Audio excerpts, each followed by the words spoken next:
microphone down. If you could introduce yourself and say why you're here and what your involvement is with what you do really. That's kind of yeah. There you go. Have a microphone. My name is Joe Tunga, and I'm the artistic director of Just Us Dance Theatre.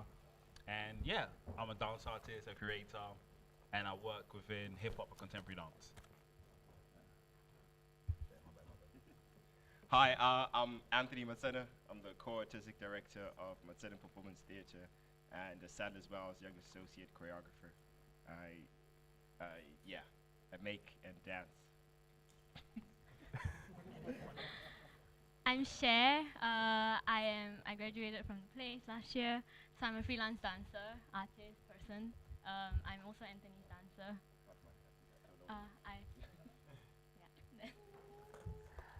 Fantastic. I'm on a radio mic. They're giving me roaming. I know.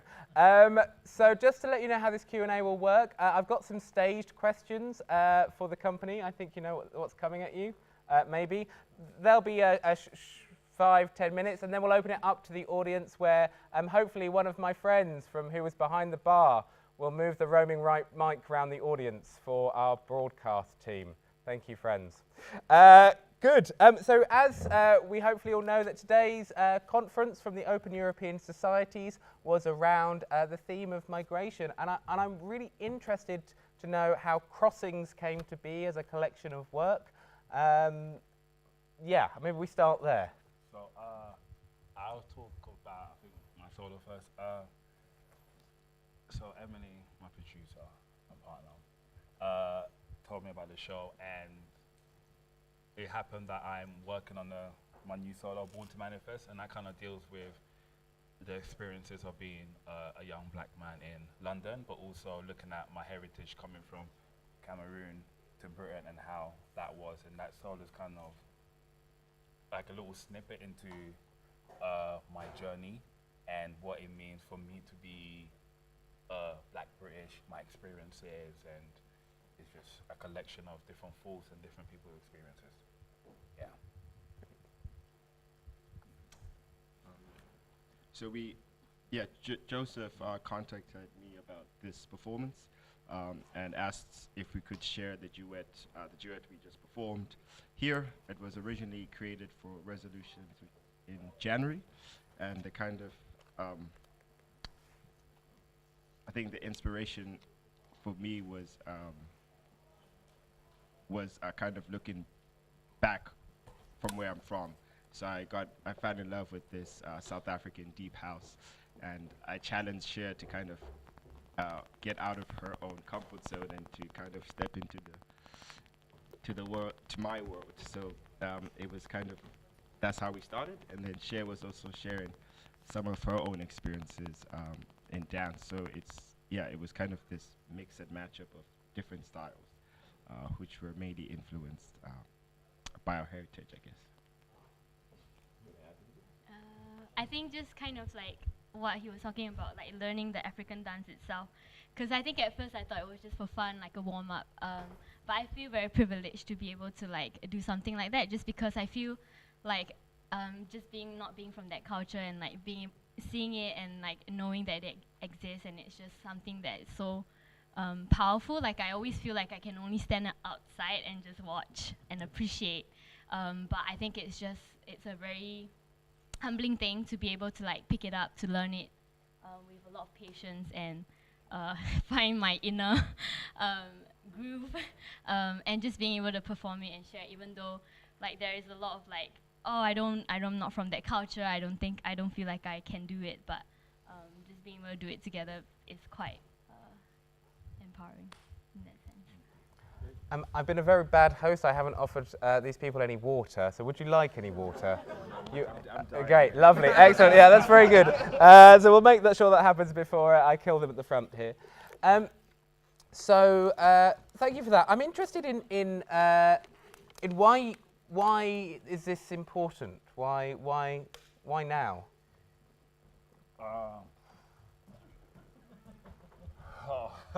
Why now? Brexit. You know, I think it's come where I feel like we're in a place where it's hard.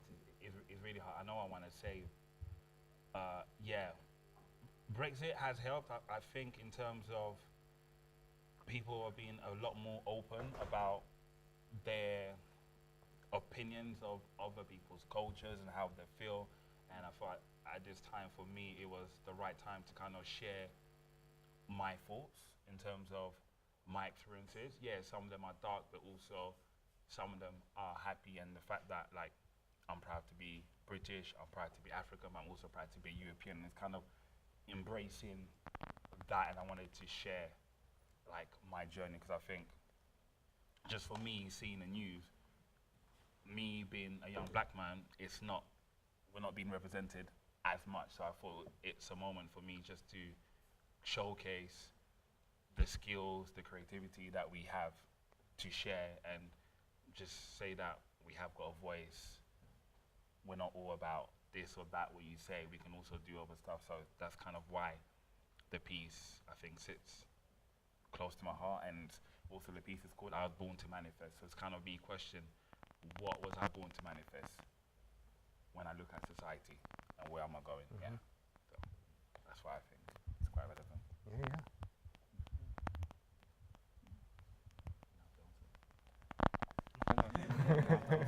No. I think for me actually, I just graduated last year, and I was training at the place at London Contemporary Dance School, and I always had this kind of fear of representing my heritage on the stage, and I think it was very important for me to bring my influences in to an audience who are mainly used to contemporary dance, because those are most of the audience who come and watch the shows that we perform at. And by doing so, I'm sharing where I'm from, and I'm also saying that it's okay for this work to exist in places that you don't feel it's meant to exist.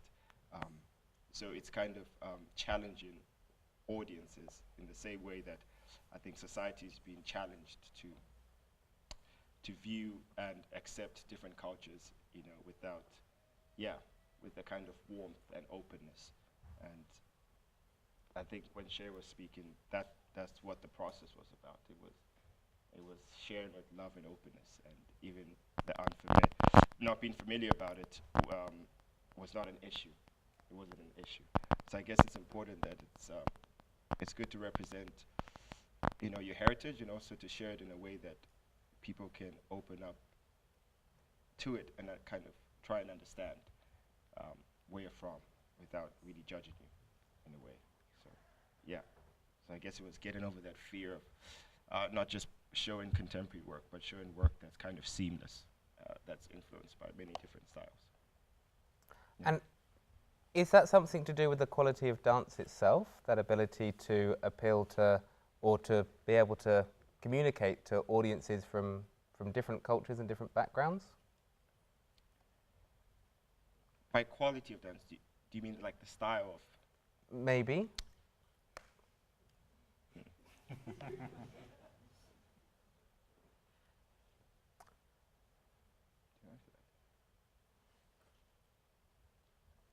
We didn't write these questions down. I'm sorry. Yeah, I think what this kind of refers to what Joseph was saying, because there's this, for me especially as a young black man, when you dance, you often, there's often people view you as this physical machine. So there's a lot of physicality to the work, and most audience that we perform for are used to seeing this sinuous, free-flowing movement, and it's actually, I think it was important to show that there is grace, and there is grace behind the power. Sometimes with like the hard hits and the fast movements, and sometimes it's jerky. There's an intelligent way to view it, without just looking at it and thinking that's just raw energy being thrown out. So I think, in terms of quality, it's helping people see the work that they might have seen already in a new way, from a new angle. Great. Yeah.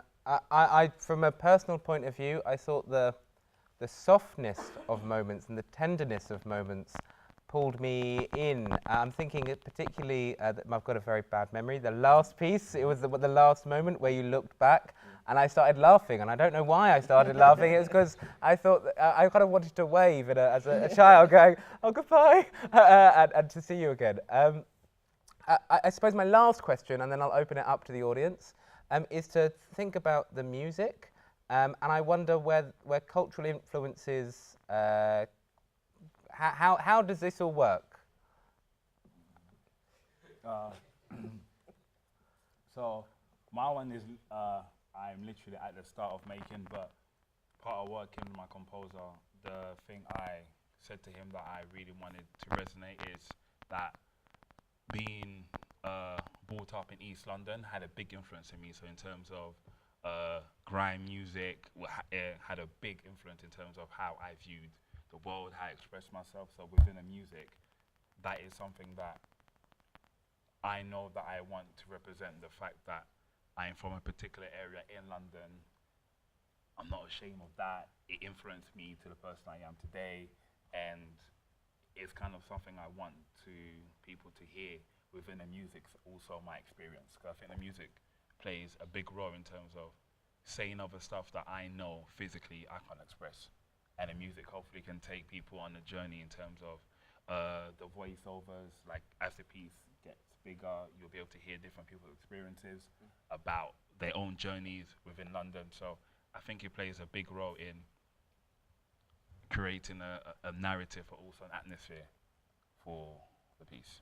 Yeah.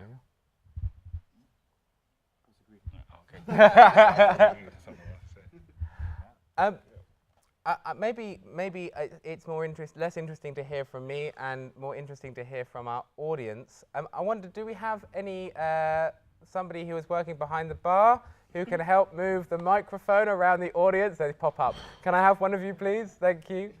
And do we have any questions from the audience they'd like to ask our artists on stage? Fantastic. Lauren, do you mind passing this microphone to Pam, please? To Pam. Yeah. Well, I just wonder about a bit more on the same topic of the relationship between the music and the dance. Did I gather that you work with a composer? Yeah. Joseph. And so all the music that we heard, was that written for you, for all of you, or do you two work with existing music? For my solo, everything you heard is. Oh, do I have to? Oh. Yeah, I've noticed the flaw in our cunning plan. We have one microphone and two people. Tim, are you able to pick up the stage from the stage microphone? You're okay. If you leave that mic on the audience, that one's fine. Fantastic. Perfect. Thank you, Tim. So for the solo, the piece, the music is all made specifically for this piece. So the voiceover you hear is me. The music is done by Mikey J, and it's like us working in a studio and drawing up a storyboard of kind of the different feelings, what I see, different people's experiences that we talked about, and kind of collecting and seeing what kind of soundscape or mood that we want. So it's being made specifically for this solo, and yeah. Yeah, usually I work with a composer called Laura Agra, and at the beginning of the process we kind of brainstorm different ideas.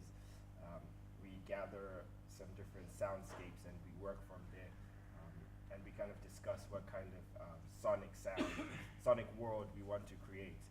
But that's usually how it works. So we start together, and I give her some notes and some feedback. She goes away to the studio, does what she does, and then we relay back and forth. But for this one, it was all pre-existed music, which was something I hadn't done in a while, and it was we kind of made the different sections to many different kind of songs, and then kind of asked ourselves, what's the relationship in each section? What is kind of going on, and what music would best enhance that feeling or atmosphere?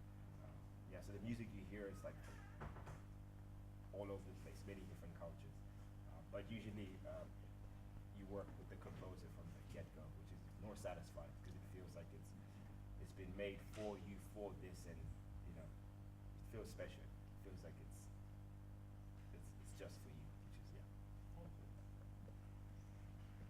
Do we have any other questions? We're going to make you work, Lauren, I'm afraid.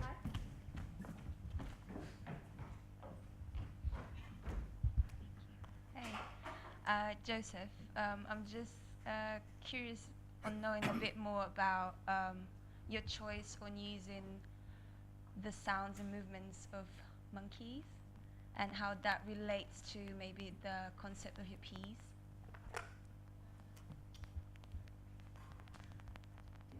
If I'm being honest, I can't answer that yet. Okay. Because we're still in the process of trying to, I think, find the right tone. And I think the monkey, so basically, if I was to like break down the beginning, hopefully the beginning, what you hear, the soundscape, will be like accumulating the whole piece within 5 minutes.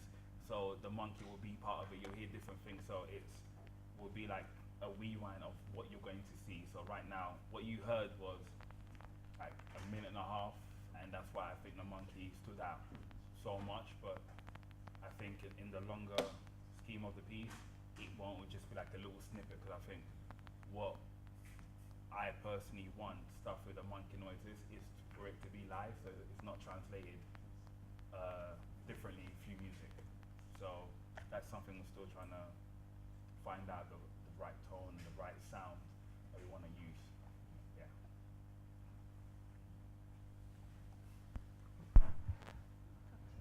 Oh, somebody from the tech box. So behind you, Lauren. This is Joe. He's been doing our lights this evening. Thank you, Joe. Thank you. My question is, so with the pieces, what is the end goal, if there is one? Like, so you say your piece is like is a work in progress. What do you plan to do with it once you've finished it? Is it to take it on tour, or is it to go to different conferences or venues? Just wondering if you had an idea yet of that. Oh yeah, I have an idea. It's. Are you allowed to disclose the information? Oh, I am now. Yeah, I'm allowed. So this piece will be part of a double bill. So the first section will be a solo, and the second one is a duet, and it's going on tour from August. So we premiere in Italy, and it comes back to London in November at the place, and then we have a spring tour in 2020. So there is live to take it both nationally and internationally. And I think right now with the different sharing, just about attracting more people to come hear about it, and then hopefully, I think my aim is to get people in a room who maybe wouldn't experience dance firsthand. Is more people about who just want to see art, but in different perspective by a different maker. So that's kind of the aim from now. It's just about building the audience, building the language, the tour, the partner. So it's like an ongoing process, and I don't go to making until the end of May. I go from May to August in terms of making the whole show, and then August, premieres from then onwards. Yeah, I'm not legally allowed to say that, so yeah, sorry. No worries. And down the front now, Lauren. Have we got somebody over here as well? When we go left and then to the front. Now, I was just going to ask the piece that all of you can answer this question. So, the piece that you guys have put together, is it a reflection to your childhood? And how would you describe that, if it was? Good question. Yeah, I think right now the work I'm making, I'm kind of looking back because, like I said, in training I kind of forgot the different styles and the different forms of dance I used to do before doing contemporary ballet almost every day. So I'm kind of looking back to the functions that used to happen. There'd be lots of family around these big social events, and I'd see my cousins dancing and messing about. So I guess for me, yeah, it's kind of looking back to that really lively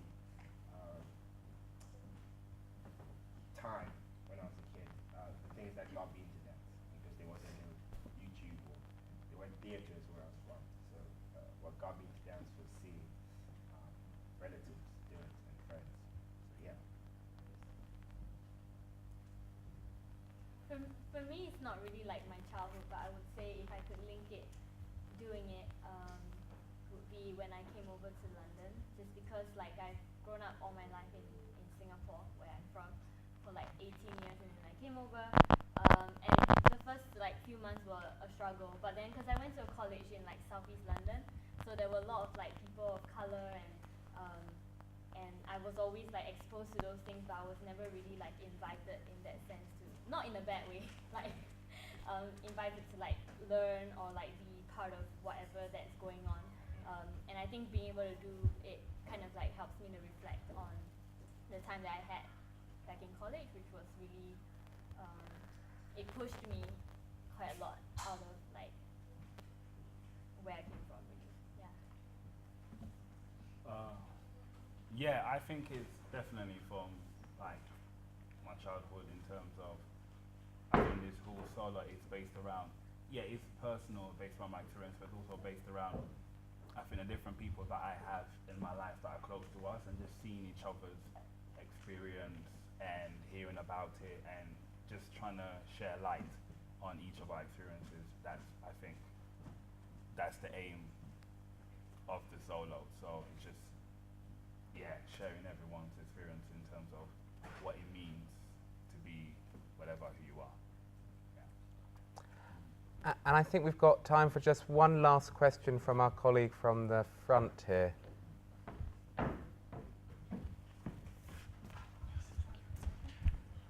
Good evening. First, I just want to tell you again that I've been very impressed by the quality of your work tonight and the performance. Very moving. And I'm also impressed by how you have this capacity to be influenced by hip hop, by crumb, for example, this kind of movement, but really to tell a story and to propose not only just a super dancing moment, but also really a story, to tell a story. And I have maybe a specific question about the last duo, because it's really a long story with chapters. And I suppose you worked all together on this part. I don't know how you made it, but I'm wondering about how you create this choreography, how you write for the stage your movements. Is it only on the stage, or is there preconceived idea, or how do you mix the ideas to design the choreography? Yeah, we actually had this conversation yesterday. I think I have this very kind of messy way of working where I just propose multiple different scenarios, movements, and I kind of see what sticks. So I think usually if it's a 20-minute piece, we'll end up finding that we have 60 minutes of material that we need to edit down and cut things. So I kind of make more than I need. Because yeah, if you don't have anything worth throwing away, I don't think you're worth anything keeping. So we kind of make a lot of it, and we see what actually makes sense with what we're trying to create. So the dancing tells the story. So how we relate in the studio, how we make, we kind of observe the relationship that's forming. So we don't go in there with the preconceived idea of what. So we're not making movements to tailor some preconceived idea we have. We're uncovering, so we're discovering what exactly is going on in the group. So it's working from the inside, going outwards. Is that correct? Yeah, I think so. So yeah, kind of we try different versions of what you've seen. So what you've seen, we've tried it in many different ways, and you kind of look at what makes the most sense. And I don't think we necessarily tell stories that we make, but we kind of make statements with each chapter, for example. But they're not like linked. There isn't a kind of A, B, C structure to it. But the audience then take whatever they want from it, and I think that's the beauty of it. I kind of don't want to force my audience to get it, to be like, oh, yes, you got what I got. You get what you get from it, and if you got something where there was a feeling where you felt like you followed this journey, or you reflected on your own experience, being in a relationship with someone, that's great. very messy. It's very stressful. I don't know how it is for her. But yeah. I think working with Anthony, like you just realize, because I'm quite an opposite. Like I like to plan, I like to go with the plan. If it's plan A, then it has to be plan B. There is no plan. So I think just working together in the studio, because we kind of had a whole week of like every single day, and like Anthony's brain is kind of like a weird time, kind of like he wakes up at 3 a.m. and then he goes into the studio and like things comes up with something.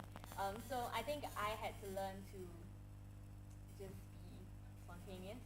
I had to learn to like just go with the flow and trust the process, trust the work, trust him in like making those decisions. And yeah, like he said, like there is so much that we learned that we didn't even do. I think it's just because the piece went that way and we had to kind of go back to like, okay, what is the intention? What are we trying to, or are we just dancing for the sake of dancing? Because I mean, yeah, we're dancers, but we want to bring out something more than that. So I think, yeah, making this piece, it wasn't like we knew what the end was, because it wasn't, I don't know, at least for me, it was not at all what I pictured in my head, but it was even better than that. Yeah, I think that I don't have like a master plan to put it through. I have like a beginning point, I guess. So I'll come with a task or a phrase, and then we'll see where that takes us. So yeah, I think we had like a foundation of ideas that we thought we were going to investigate. Then you end up finding that you go away from it. But as long as you have somewhere to start from, it doesn't matter where you really go, it's always going to relate to the initial idea. So we never feel like we're lost. And when we feel like we're lost, we come back to what we initially did. Fantastic. I think we should draw the Q&A to a close there. I'd like to thank you for taking the time this evening to talk to us, but also thank Just Us Dance Theatre for putting on, I don't really know how to, a remarkable piece of evening performance. I'm sort of lost for words at this point, but I think can we just give everybody a round of applause for